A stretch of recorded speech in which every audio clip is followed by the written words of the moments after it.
Mr. George, will you speak into this? All right, now I need someone to play our first game. It's like a Monty Hall mic, isn't it? Look at that. I'll give you $6 for a condom full of egg salad.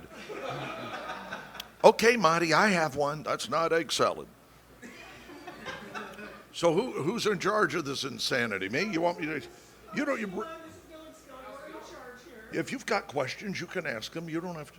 Look at him sitting on the couch over there. Get a shot of the couch. This is where you go in hell when you don't get a network deal. And I even gave this guy the cue. Look over at the couch. There you see there.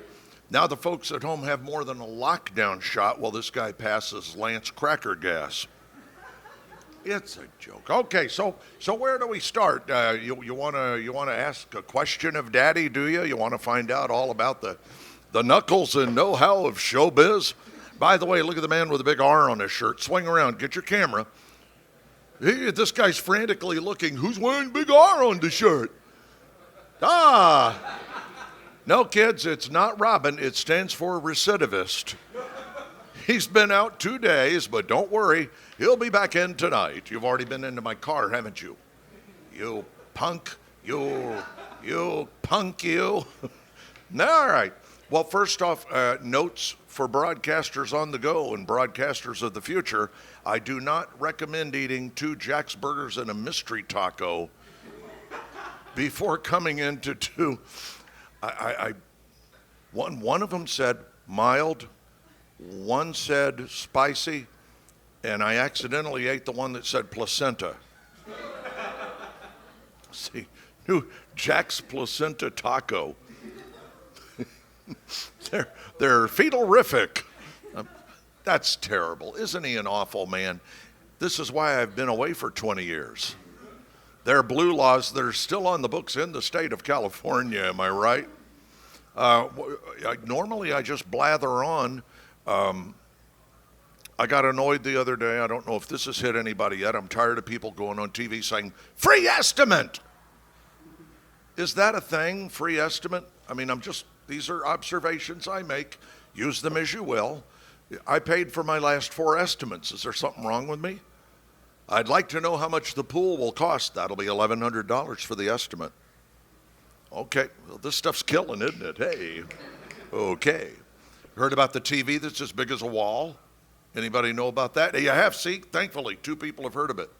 It's a true thing, isn't it? Can you imagine what that's going to do to watching porno at home? Buttocks the size of the Azores on top of your television. The neighbors walking by. What are the gurglers watching? That's one of those nature shows. They're flying through the Pyrenees. Speaking of Douglas fir, this one's going to eat for the whole panel. That's going to be a special treat. What are you noshing on that you're not sharing with others? Cherries. What are you eating? Cherries. Chilies? Cherries. Oh, you're having cherries? Nice, fresh, healthy cherries.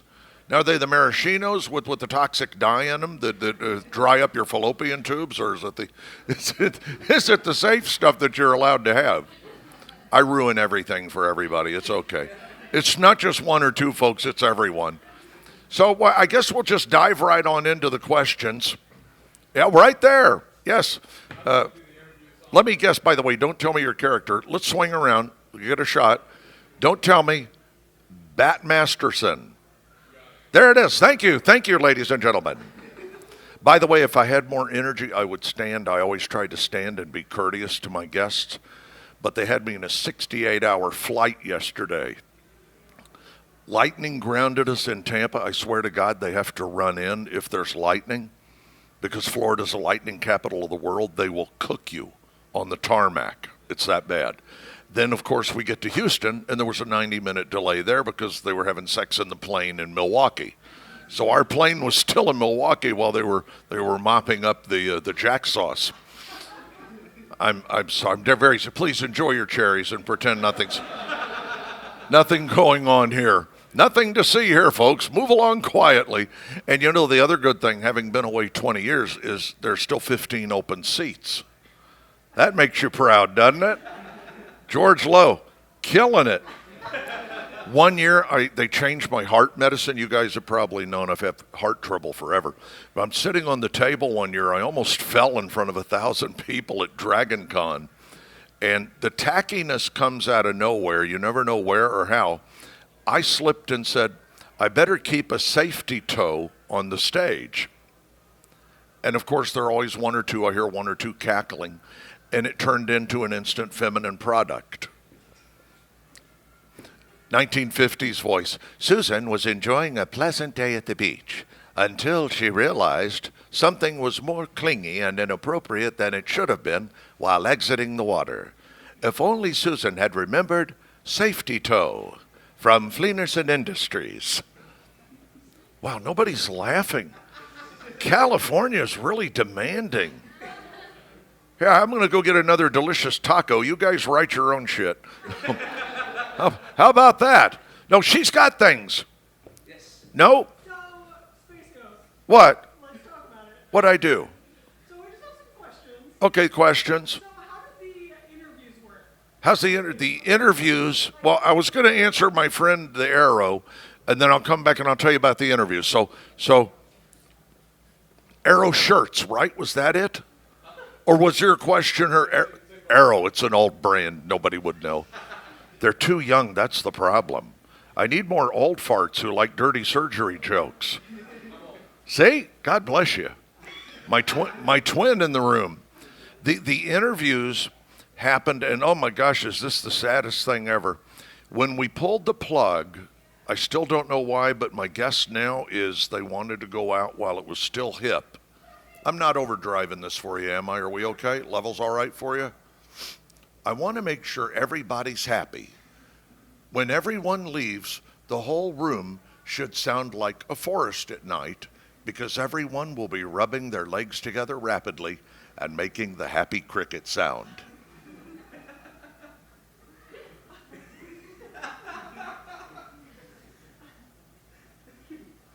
The interviews, we wheeled people in, we sat them down, and in the beginning I did like the first 30, and it was awkward and it was uncomfortable, kind of like everything here today.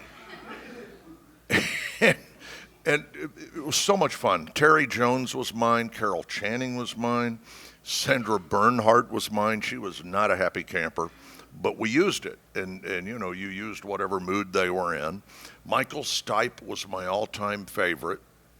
So if you were camera point of view, ultimately, when I stopped doing the interviews, they set up like a cardboard space ghost, and they would tell the guests to look there. So their point of view was just past the camera, and when Tom Roche went to edit, he had flipped the image. So it looked like they were staring right at me. Tom is a whiz-bang editor, living now, I think, in Harry Shearer's place in the French Quarter. This is the part of the business that makes me want to throw up.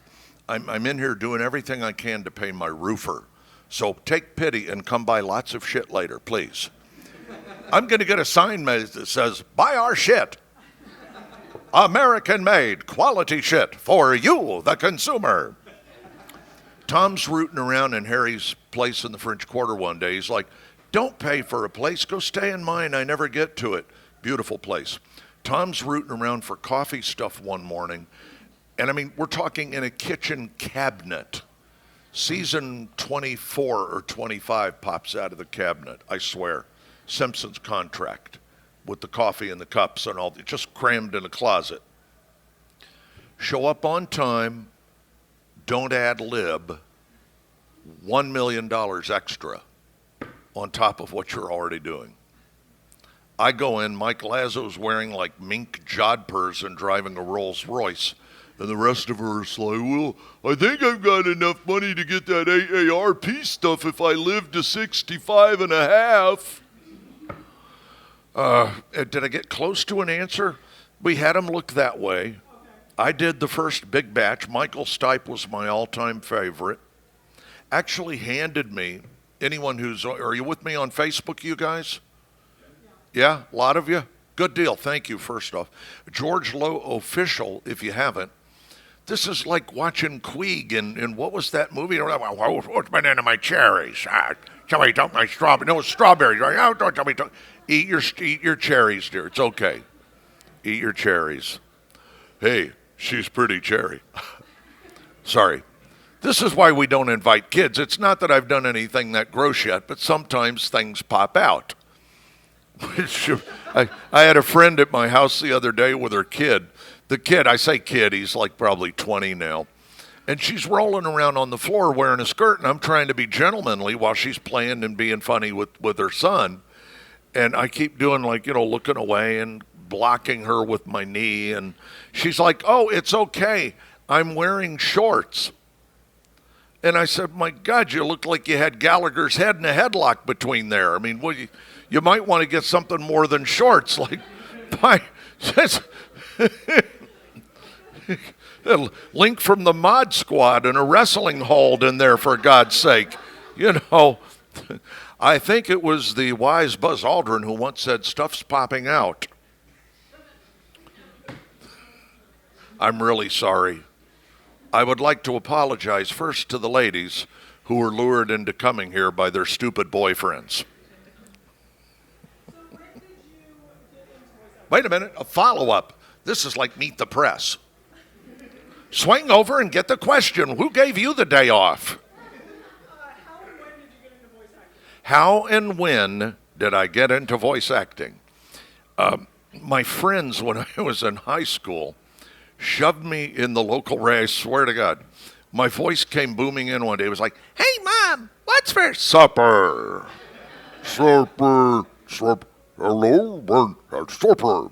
Wow. Oh, that's sweet. You got your voice. Shoved me in the local radio station. All these old guys, it was great. They thought it was, oh, look at this kid. Let's give him a tryout. Put me in a room, threaded up a reel-to-reel tape. Hi there, welcome. Welcome to the Amway seminar. In only weeks, you can be a gold dealer. Wow, those people even moved to accommodate you. Did you thank those nice people? What's happening out there? We're not in the middle of a California earthquake, are we? So anyway, they shoved my ass in this station. Well, this is 13. And they said, go do your audition. This is back in the day of wire copy. So they actually pulled teletype copy. That's how you used to get news over telephone lines. And it would type up and you pull it out and read it. One thing I remember when I started, they said, if you ever hear 10 bells, it's the apocalypse. And the closest I ever got was I heard 10 bells when Agnew resigned and 10 bells when Nixon resigned. So I did live to see the 10 bell sequence. At 15, because the old guys, when I was 13, were so kind and encouraging. By the way, if you think somebody's going to suck at something, never rule out the X factor. Because the kid who was my floor director in college TV, I decided I was going to do news. I hated news. And all of a sudden, the kid who was going, he's the big news reporter now. Kerry Sanders is on NBC News almost every night. DuPont, he's got News Desk. He's won Murrow. He's got the big Emmy. I've got Emmys, but they're regional. They've got like the decoder wheel and the the little pencil sharpener in the bottom. They're kind of neat, really. But at 15, because the old guys were nice to me when I was 13, gave me incredible stones. We moved my senior year. I'm always fond of telling people I was about to close escrow with Miss Coppertone, my alma mater, Clearwater High. And ladies and gentlemen, please take that as stunningly as the knowing expression on my face can possibly imply. She was stunning, of German descent. So when I say there's that tall Nordic, like the hot girl on Hogan's Heroes that, Hogan was always messing around with. 6 people already running out. Look at this. I'm not staying for these monkey shines. I've got to get down to the Pac-Man panel. How about that guy? Let's hear it.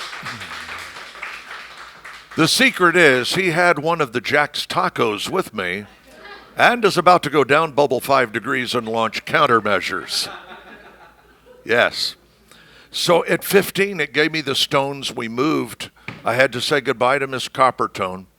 And we ended up And God bless him, it was a beautiful little town, Brooksville, Florida. That's where I officially started. Because at 15, I told my mom, I said, if I'm going to live in this damn town, I've got to go and have something to do. Dropped me at the radio station, went up. They're all wearing white belts. It was the early 70s. They're wearing the white shoes, and the room is as blue as his shirt from cigarette smoke. It was like walking into the fog. You know, who was that? Adrienne Barbeau, wasn't she in The Fog? Remember that movie? Yeah, it was like that. Only the only horrible stuff was what came out of the station. With my exception, I hipped them up, even as a kid. I'd start putting in fake commercials on the air. And we had, you know, there's a line in every station you don't want to pick up when the red light comes on. You know you've done something wrong. And I would just always blame it on Casey Kasem. That thing you did, the Tongue Brothers ball game wieners, they plump when you touch them. What's that from? And I would just go, oh, it was part of Casey. Yeah, pull the tape for me for Monday. I'm going to want to hear that. You got it, boss. That thing you played a minute ago, panty pudding, pour dry mix in airtight sandy pants and go for a stroll. In 30 minutes, you got savory panty pudding. Now in tapioca. Casey Kasem, pull the tape for me for Monday. Humph laxative, Humph, and they sang it, Humph, Humph laxative. Casey Kasem, pull a tape for me for Monday. And then, of course, Monday would come, and I'd always,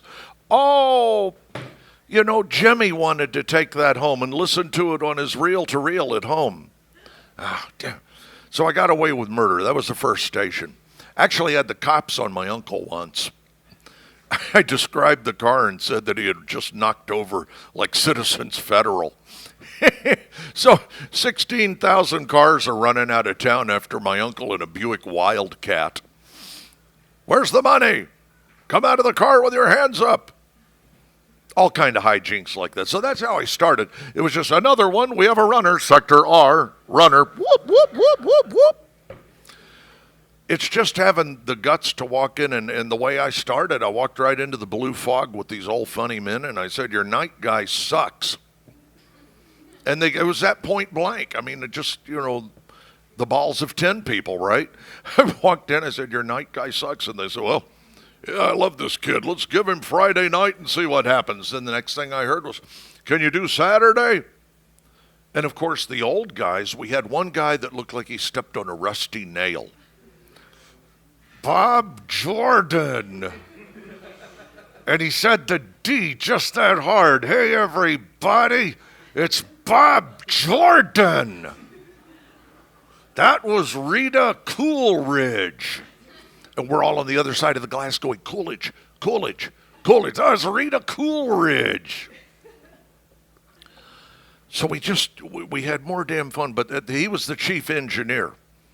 Yeah. So, you're already in trouble when you're bringing the chief engineer of the station in to do day-to-day shifts. Now, let's listen to that hit from the Cowsills. Had to have had lockjaw. Never opened, just always like that. Like he was passing a twisted sardine can lid or something. Now, here's KC and the Sunshine Band. It's like Gary Busey going crazy in one of those movies he does, right? Now, here's Argent. Are you sitting back there eating a taco? You magnificent devil. No, listen, I tried. That thing's cutting a shortcut from my duodenum right out to the exit. I'm going to come out here and open my own place and sell those damn things for 30 cents and call it Blow and Go. George Lowe's Blow and Go, and I'm just going to have a big motorized George arm on the sign with my face. Got amoebic dysentery in my descending colon. That's okay. We go in, we'll pull it all out with suction. So, you did radio. Did I get close to an answer? First off, is everyone satisfied? He's yawning. This one's yawning already. We have a runner, sector R. Whoop, whoop, whoop, whoop. Okay. You did radio, then you got into voice acting. It was just this weird progression of things. I thought I wanted news, and my dear friend Carrie was the natural.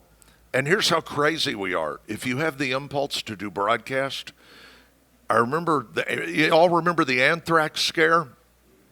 They sent Senator Daschle a letter, and they sent the NBC Bureau in Atlanta. I'm doing Space Ghost one day, and I called Carrie. I said, hey, I'm right up the street. And he's like, we got this anthrax thing going. I'm drowning in shit. That was the last time I talked to Carrie. I'm drowning in shit, buddy, or I would. Lunch would be awesome. Not even thinking, what if the anthrax is real? I'm like, no, screw it. Let's get some barbecue. I'll come down. It's probably talcum powder. Who gives a shit? We all got to die sometime, right? May as well be with one of those anthrax letters. I bounced around. I thought I wanted news. I hated news. One of my favorite news stories, though. This is back in the daytime days when I still can't watch Emergency the same way. You ever watch Emergency? I think the only other thing Kevin Tighe ever did was Roadhouse. Maybe I'm wrong. I'm sure he's a lovely man. Ben Gazzara, I'm evil, and this is my town. Kevin Tighe has the bar.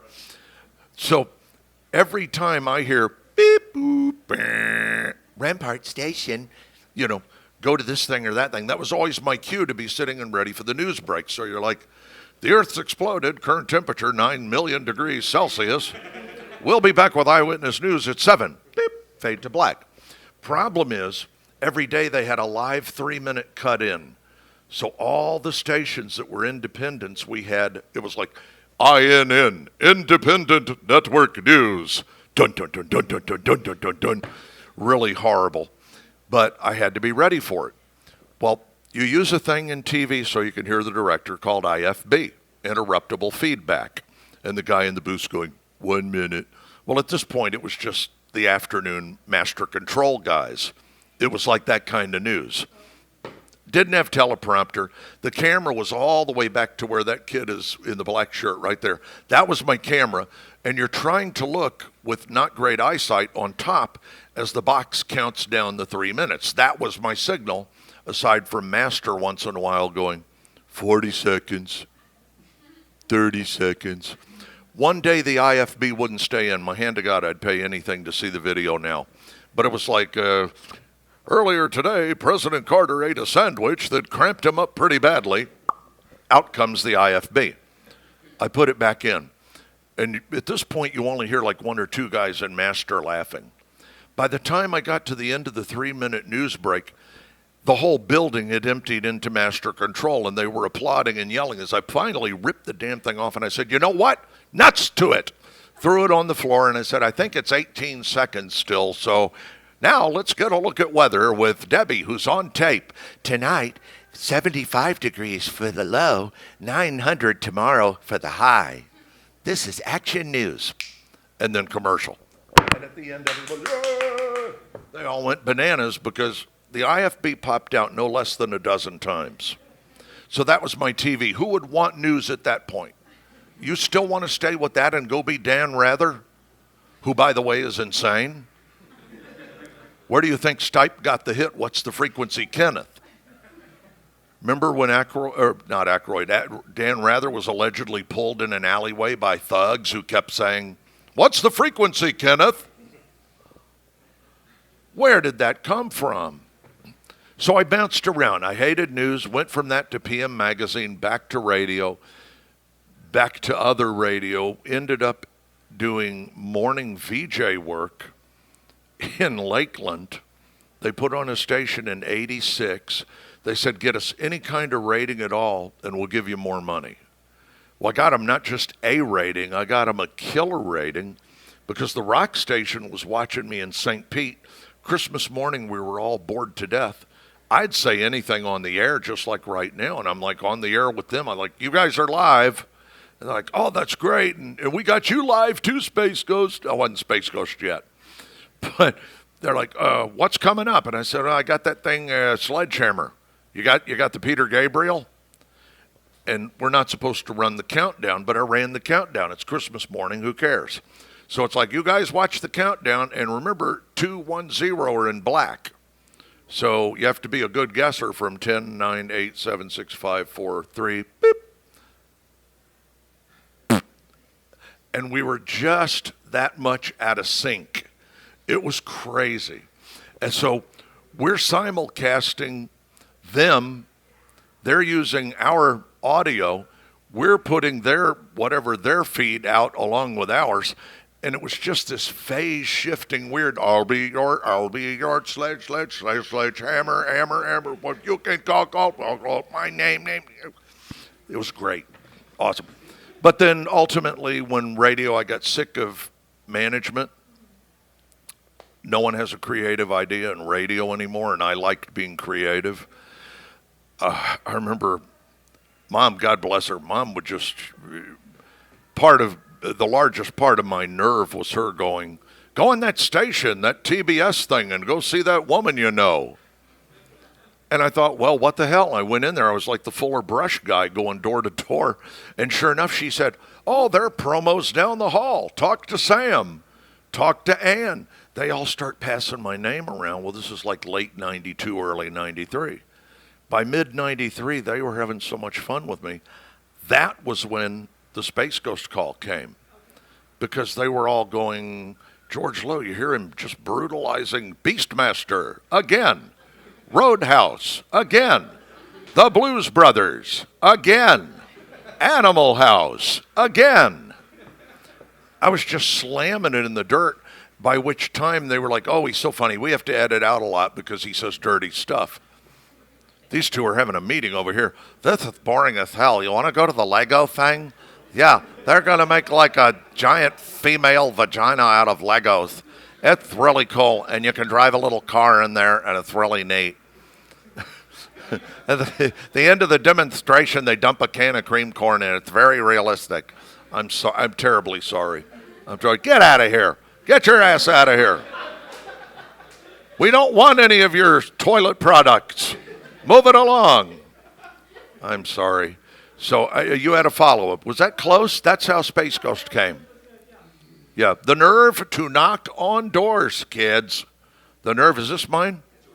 Hey, wow, it's First Street brand purified water, drinking water, as opposed to washing your area water. Those bottles exist too. Please don't begrudge me this opportunity. Oh, that's some refreshing purified drinking water. So just to get into Space Ghost. Sorry, deaf as a post. Just to get into Space Ghost, like how that came about. Well, the Space Ghost thing, Clay was the one who told me. I don't know about you guys. I'm sweating like Raymond Burr in bike pants. Is this room hot? That's the only air? Yeah. We have a window unit air conditioner. Unbelievable. That ought to do it. Man's doing, we're not worthy. You know, he's just trying to fan Fat Boy over here. By the way, I've eaten myself into a Pert B cup in the past year. That's pure stress, because Mom and I were very close. I lost Mom a year ago last Thursday, so that's been pretty damn awful. There's your moment of truth. You know, it was one of those weird things where Clay told me they had curtains over the window, and when I went in to read, I picked up the copy, and it was like, I'm just sitting there talking off the cuff, like, what's he supposed to sound like, a moron or something? And they were like, on the other side of the glass, I'm scoring with the glass. And there was another curtain on their side in case I peeked. Well, I didn't peek. I wanted the job. But at that point, I don't think I even knew much about what the job was other than Space Ghost 2. That's better, but that's loud, isn't it? Yeah, we'll have to shut them out again. Why do they always pick when I'm doing a panel to go out and start doing bingo numbers? B7. B7. I got it. Ultimately, they dragged me in. I was doing kind of a tribute. It was a mix between me wanting to be me, talking like I regularly do. And as you guys know now from years of seeing what we put out, you know, a lot of stuff comes out of me just sitting down blathering on, much like now. And that's how it happened. They started using the outtakes. One time I actually heard Mike defend me. I've never heard it before. I probably will never hear it again. But the engineers were used to going, page 18, this is graph 4, take 6. 14, graph 7, take, whatever. And I would say stuff in between that they would love. And I remember one night I went to get coffee. I turned the corner. We're about an hour in. Turned the corner, and the last thing I hear is Lazo saying to the engineer, You ever stop tape on him again and you're gone. So it was like this whole new paradigm. It became the George play and record. You walk in, you hit play and record, and that's it. You're off to the races. Sometimes you got the pearls. I remember one time we finished, Mike looked at me. Everybody was nuts, which was wonderful. Mike says, Do me a favor, go back in the room and go loo, loo, loo, loo, loo, loo, loo, loo, loo. and I'm like, you got it, Chief. Went back into the tape, loo, loo, loo, loo, loo, loo, loo, loo, loo, loo, loo, loo, loo, loo, loo, loo. Blurted one out one day. They actually put in the closing credits, just me going, dee, dee, dee, dee, dee, dee. Just making little sounds, and it was like, this has been a William Street production. Dee, dee, dee, dee, dee, dee. There it was, like, hey, there's that thing I did. So they started using a lot of that. Sadly, anyone know Jonathan Richman? Something About Mary, the guitar player.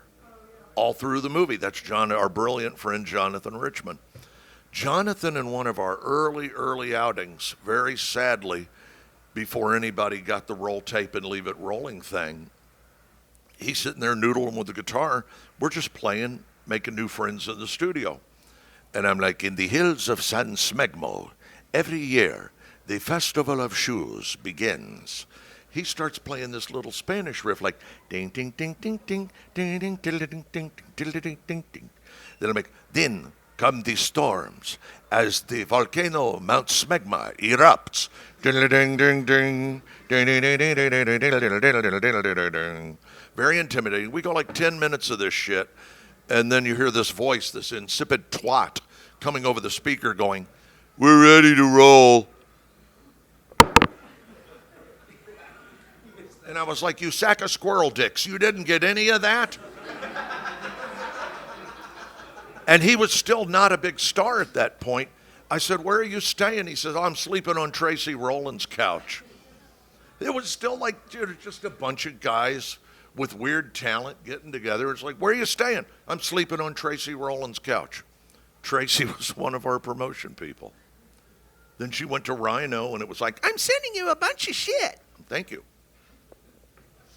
So it's been one of those kind of, no one point. It's just kind of a collaborative of all things. We had Tom, who was a madman in the editing room. We had great writers. One of my favorite guys, Matt Harrigan. Matt left us, went to write for Letterman. Got nominated for a big person Emmy, not the pencil sharpener thing like mine. He got the nomination. He had done, do you remember the year Letterman had the Christmas Carolers come out and they were singing the top 10? 7 of the 10 were his. So we really had awesome, amazing writers. And part of the thing that worked for us is the fact that it was just no rule. Order went right out the window. If they wanted to do, Lazo saying go loo, loo, loo, loo, loo, loo. If Tom wanted to put his name upside down in every credit he edited, if I wanted to sit there and say horrible things like to Adam West, see you at the auto show, champ. One of my most embarrassing moments for him was right after. He never would play along in radio. Adam was a total pain in radio. I said, okay, we're going to do a fake Batman, and I'm really glad you're here. And I'm going to be the bad guy, and he's Mr. Drool. And here's your line. And he looks at it and goes, you'll never take me alive, Drool. You could see how he milked it on the show. Because the longer you milk the line, the longer you're on camera. You'll never take me alive, Drool. I'm wearing my bat extra absorbent underwear. Says to me, son, that makes Batman sound as though he's not in control of himself. And that's when I said it the first time. I said, Batman's at the auto show. By the way, were they old and offended? Did I offend the elderly? Or are they okay? Was he okay? He might have had to change the bag. Oh, that's a horrible thing to say. It's a joke, for God's sake. And then years later, we have him on Space Ghost. Then he's hip to any kind of beat down that he got. Radio, he wouldn't do it. We kicked his ass on Space Ghost, and I've never seen the man put a pin down. It was always about the money at the shows. Never saw him put a pin down once. And on Orlando one year, he grabs my hand, gives me the grandpa shake. I just have to tell you how many people have told me how much they enjoyed seeing me on Space Ghost. The arm is going like 10 minutes. I'm starting to lose feeling in it. Space Ghost, coast to coast. He says, later, would you mind? I'm doing an appearance at the Batmobile, and I'm going to do pictures. Would you mind doing the announcement? So from across the room, now that I know he enjoyed being on Space Ghost, now it was okay to do what we do best. And I said, I don't know, at like 1 o'clock, find out why Pokemon was actually responsible for Auschwitz. At 2 o'clock, at 2 o'clock, it's learn how to cook veal in your pants. And at 3 o'clock, meet Adam West at the Batmobile. He'll be signing pictures for only $50. And he's across the room, line of sight, just like Purple Guy over here. He's looking at me, and he's like, oh, this is awesome. And I'm going, and be sure to ask him about the dead hooker in the trunk. And from across the room, you could see him going, I can't believe he said the dead hooker in the... We went after each other for years. How much time do I have? Because I like to end on the big Adam West story. Are we close? Yeah, like 5 minutes. 5 minutes and we're done? Watch how this times out. I'll even stand for this one. You guys deserve this. Hey, this is with atrial fibrillation. Just thank you. And the new one, now I have not one, but two big heart conditions. Aortic insufficiency. So it means like if Debbie ever did come back, Miss Coppertone, and we were going to say close escrow to be polite, I'd probably drop dead. Yeah, it would be bad. So one year, I'm at Dragon Con, my favorite of all time. They're so good to me. But, of course, we started there. Atlanta, they made me. This is where Atlanta went insane. They actually made me a colonel, a Georgia colonel. They made me, it gets worse, an outstanding Georgia citizen. Same thing Ray Charles got. So crazy. Get out of here. You kids get out. Go on. Shut the door. Shut the door. We're working in here. No. Shut it. Shut. Out. Out. So anyway, Adam and I had this great history. One year I remember in Detroit, I'm going in a restaurant where all of us are at the same restaurant. And Adam comes in. I'm standing waiting to be seated. Adam does one of these. Oh.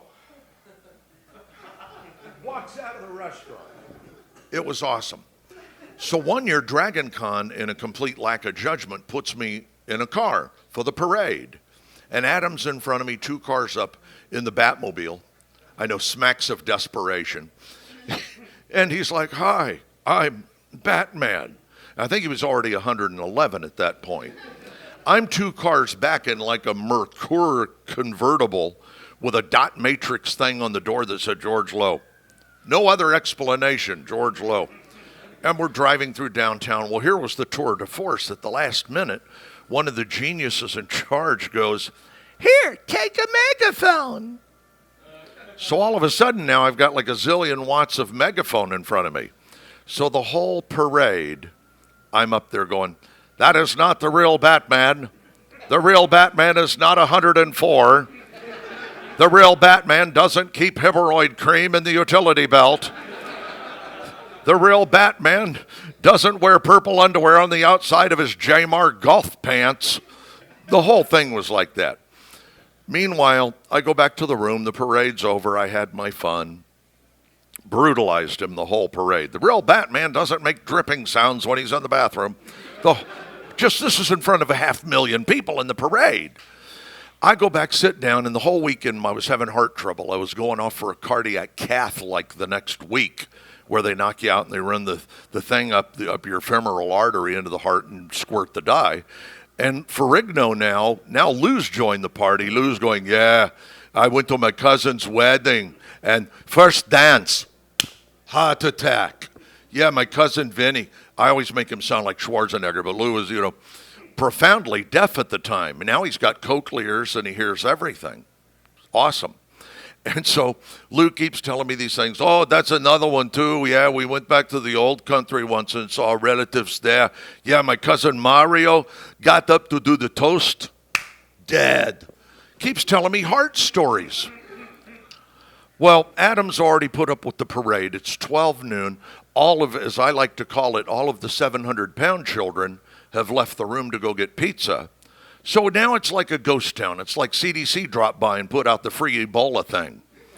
Everyone's left. It's just me and Lou. Lou keeps telling me these horrible stories. Yeah, my other relative. Yeah, my cousin Servio. Boom, dead. Adam comes up, and I swear to you, you guys be me. Adam comes up. All my pictures are out. I'm doing my little thing. Had my fun in the parade. Lou doesn't know we've always done this to each other since Orlando and the Dead Hooker in the Batmobile. He comes up with his handler and he's not looking at me at all. No eye contact. Wow, Fred. Things are really dead here at George's table.